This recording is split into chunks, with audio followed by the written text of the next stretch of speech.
Let me show you how to understand this framework. So you have democracy, and then you have autocracy. These are your two poles. And this is the binary of the entire Wilsonian order and the entire rules-based international order. And everything in CIA land operates along this axis. Now, one of the things that Data Republican accurately picked up on that we covered in the Future of NATO George Soros memo, but is all over State Department documents, USAID documents, U.S. Army War College documents, you name it.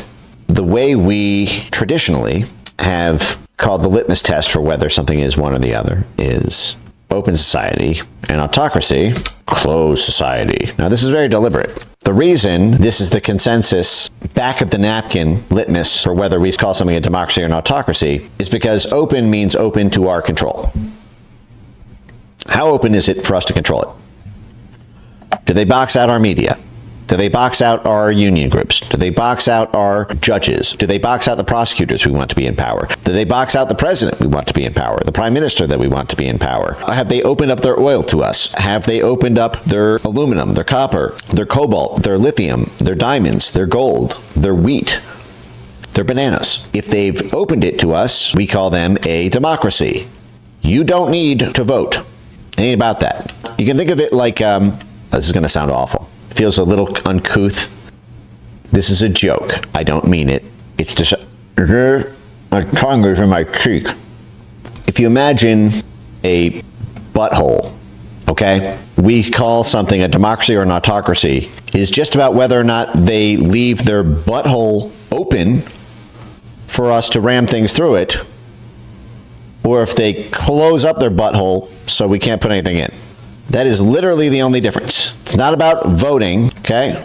Nope. Might think, oh, voting, but the CCP has no votes, so no voting. No. We will lean into that sometimes as a pretext, okay? It's not what it is. The only question is open butthole for the blob or closed butthole.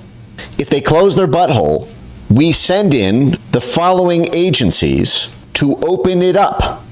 If a country closes its butthole, and we therefore designate it an autocracy, it's oppressing its institutions, it's oppressing its people, that is what creates the predicate to descend on the autocracy and then shift it from a closed butthole to an open one. Okay?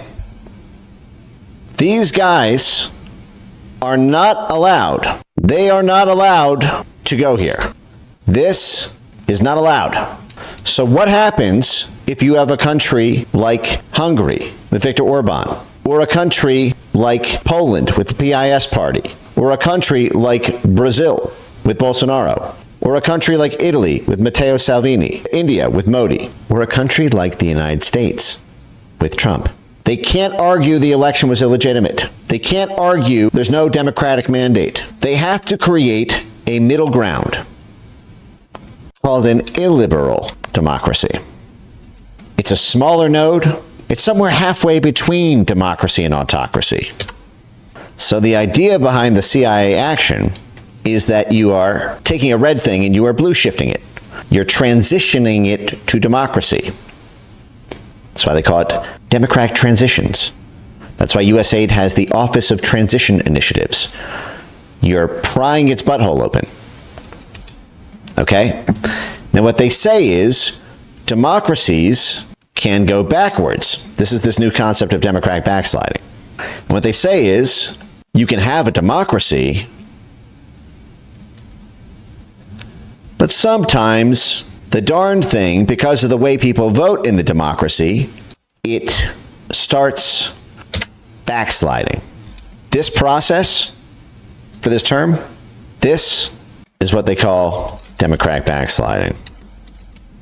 Now, my main feedback on the Data Republican thread is that getting into an argument about whether something is or isn't democratically backsliding is missing the entire point of the concept. The entire point of the concept is to get rid of this. Let me explain what I mean by this. When you are seeking a green light at the CIA level, and you say, we're going to overthrow the government of Brazil, The National Security Council says, okay, what'd they do? What'd they do wrong? Well, nothing. Can't really think of anything. They have oil relations with Russia, or Bolsonaro is going against the vaccines. He's railing against the vaccines. Nobody in Brazil is taking them. He's not buying any of the supplies. Bill Gates is a major donor. Pfizer is a major donor. It's a market of 220 million people, and plus it could set off a domino effect of all these other countries. Pick your reason. Well, shit, says the National Security Council. Shit, says the president. We can't say that. We can't tell the New York Times, yeah, we're going to overthrow a democratically elected government. We're going to send in the CIA as we send in Bill Burns. We're going to send the State Department. We're going to send in USAID with the tens of millions of USAID programming. We're going to send in the military as we sent Lloyd Austin to Brazil to protect the profits of Pfizer and do favors for Bill Gates. Oh, well, you know, he's also in a big war with the IMF. He's not agreeing to the terms for the loans. Oh, well, that's a big problem. Yeah, it is a big problem. We can't overthrow their government because of it, though. Lula's going to get on good with them. We need a retail reason to sell to the American public. We need to be able to sell this. We're toppling the largest country in the Western Hemisphere with the largest military. It's the number 10 economy in the entire world. This would be a massive scandal if we just called them a straight-up autocracy and just regime change them as an autocracy. So we need a way to sell this to justify U.S. aid going into what is ostensibly an already open butthole. These people are only allowed to go into closed buttholes to pry them open. If it's an open butthole, then they're good. The problem is we've created this thing, the semi-puckered asshole.